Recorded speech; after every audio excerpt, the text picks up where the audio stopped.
when the prison doors clang shut,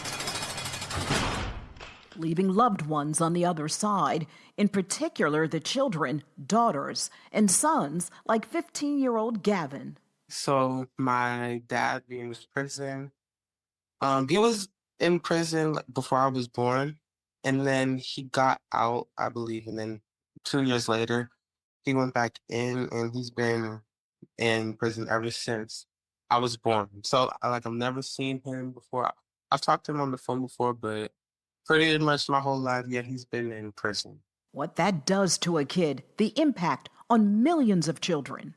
Well, statistics shows there's 2.7 million children in the United States that have a parent that's incarcerated.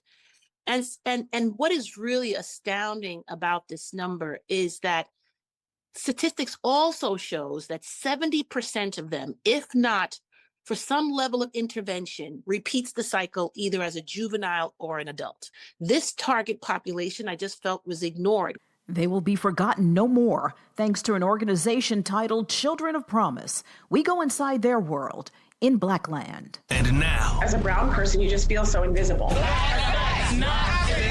Where we're from. Brothers and sisters, I welcome you to this joyful day. We celebrate freedom. Where we are. Get on the ground! I know someone heard something. And where we're going. We the people means all the people. The Black Information Network presents Blackland with your host, Vanessa Tyler. I consider children of incarcerated parents the collateral damage of mass incarceration disproportionately in Black and brown poor communities. Meet Sharon Content. She's the founder and president of Children of Promise. Thank you so much for having me. I appreciate it. Her mission on this battleground, to triage the collateral damage fired mainly at our children. As you may know, the United States has the largest prison population of any country, disproportionately with Black and brown adults. And statistics shows that 1 in 9 African-American children has a parent in prison, compared to 1 in 15 Hispanic and 1 in 54 Caucasian. Why did you feel the need to start this program, Children of Promise? Well, I started this organization while I worked initially on Wall Street. My background is in finance, and I left I left the corporate sector to really embark on what I felt was going to be a much more fulfilling career. I wanted to just wake up in the morning and just feel the passion and commitment in the work that I was doing. So I left corporate America and I embarked in the nonprofit sector. And I worked in youth development for a number of years in very traditional after-school programs, your Girl Scouts of America, Boys and Girls Club. And while working with these various agencies, this target population I just felt was ignored. Kids ignored, like Gavin, who you heard from earlier. He never ever saw his dad in person, his father in prison when he was born, briefly out maybe when he was around 2, now back in for a long bid for rape. Yes, shocking, but Children of Promise helps kids like Gavin cope with the crime, the stigma, the confusion. What does it do to you to have a parent in prison? How does it change you? It's so funny because, and I feel like a lot of kids go through this too. At the beginning, like when I was maybe a toddler or a kid, it doesn't really cross your mind, especially if the parent has never been in your life before, because you only know your mother or your father. So it was normal to me. But as I got older, I would kind of compare myself to other people and their families and how they function and how minds function, or how they were able to get support from both their mother and their father. And when that began to happen, I started to feel a little bit different about it. I started to feel sad about it, a little bit down about it, because sometimes I just think about all the different possibilities of what could have possibly happened had my father been in my life. Maybe my relationship with my mom would be better. Maybe school would be a little bit easier for me, but I'd say it definitely affects me in how I grew up and how I process things in the world and how I think. So what's done at Children of Promise? What is it that you do? Well, we really deal with the trauma that this young person now has to deal with, the challenges, and for so many of them, the secret of having a parent in prison. You know, grandma says when you get to school, don't tell anyone mom was incarcerated. Don't share that dad's locked up. So the child is not able to share this information. They're carrying this secret. So the trauma of losing your parent as a result of having an incarcerated parent is exactly what Children of Promise was formed for.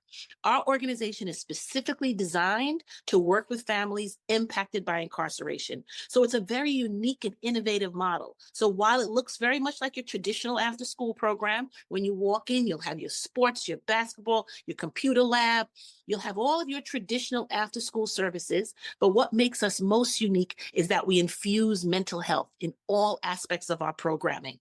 We allow our scholars to come into a safe space with other young people who also understand what does it mean to drive 6 hours to see mom? What does it mean to visit dad behind plexiglass? Or what does it mean to just miss your mom and not be able to share that my mom's incarcerated? How are children with a parent in prison different than a child with a parent just not in the home? That's a good question.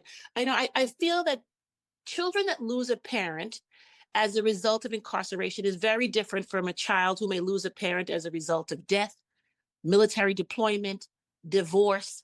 In those situations, society has a level of sympathy. Oh, I'm so sorry to hear that. I'm so sorry to hear what happened to your mom or dad.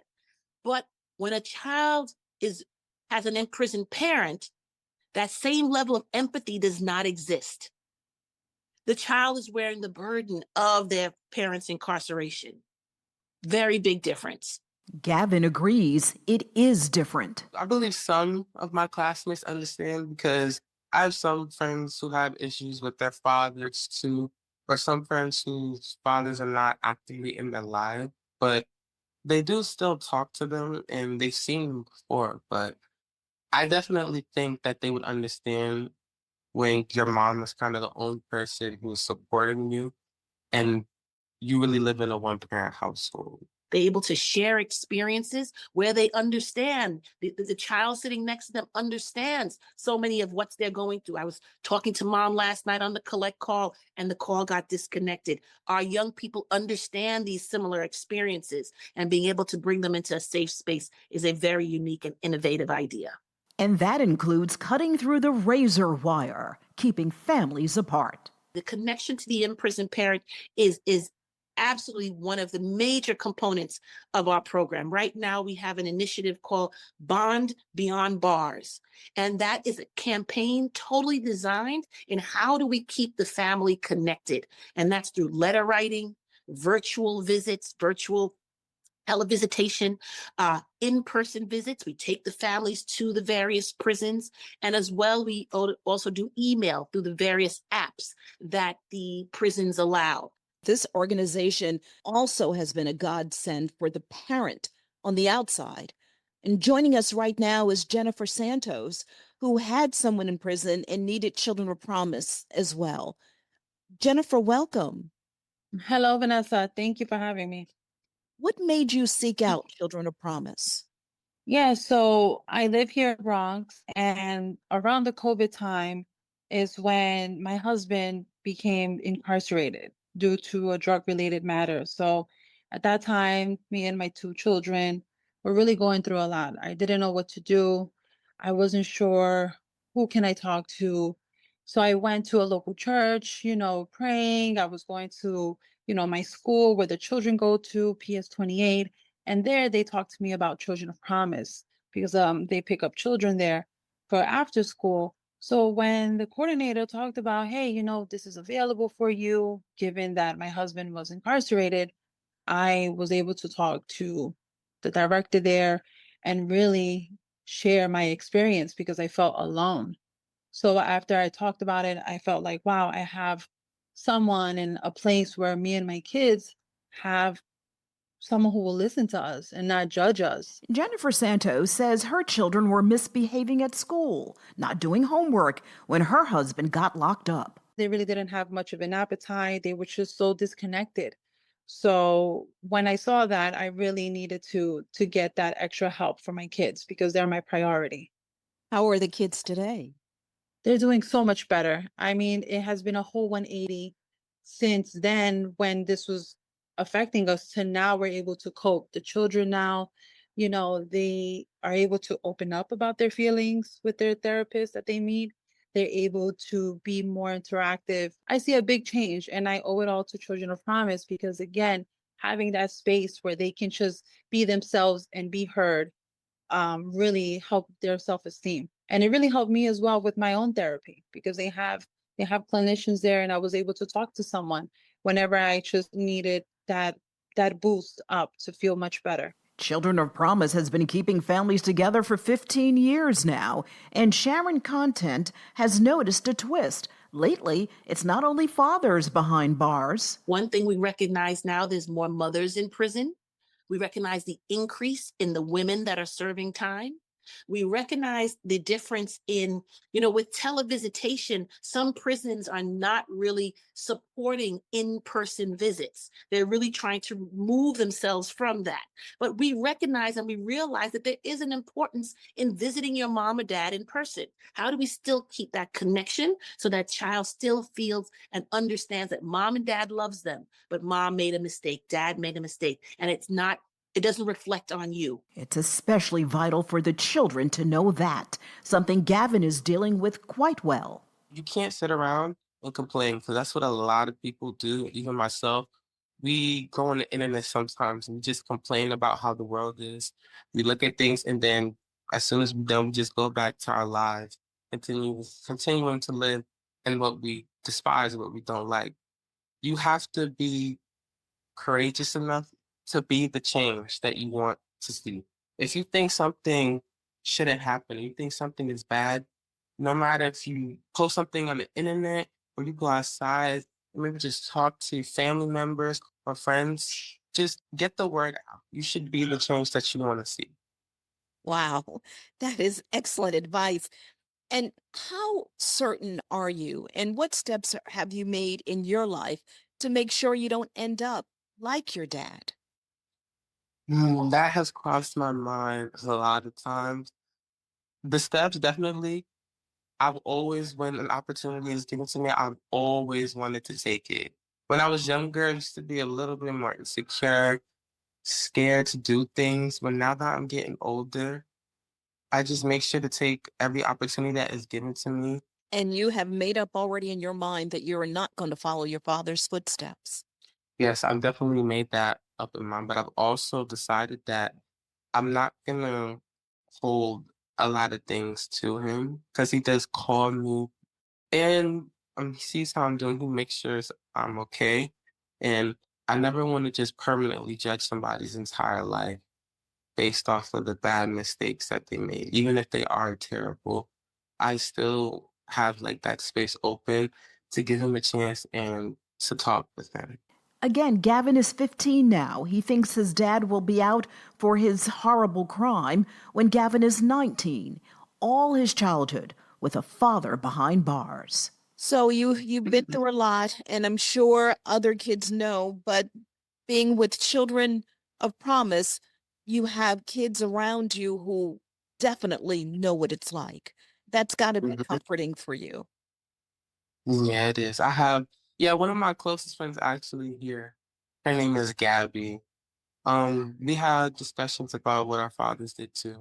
I'm not going to say what hers did because that's not my business to give out. But it feels very comforting when you have someone that you're close to. And that's kind of gone through the same thing that you have. So it doesn't leave you feeling like your family is like such a disgrace or just terrible. His feelings, like the other children of the incarcerated, a testament to the Children of Promise. So we really work diligently in how do we connect and keep the family together. Children of Promise is in New York City. Efforts are to make it nationwide because the need is everywhere. Want to help? Get involved? Children of Promise is on Facebook, Instagram, and the website cpnyc.org for the love on the other side. Because we recognize while that parent made a mistake, they still love their children and the children love them. I'm Vanessa Tyler. Like and subscribe Blackland. A new episode drops every Friday.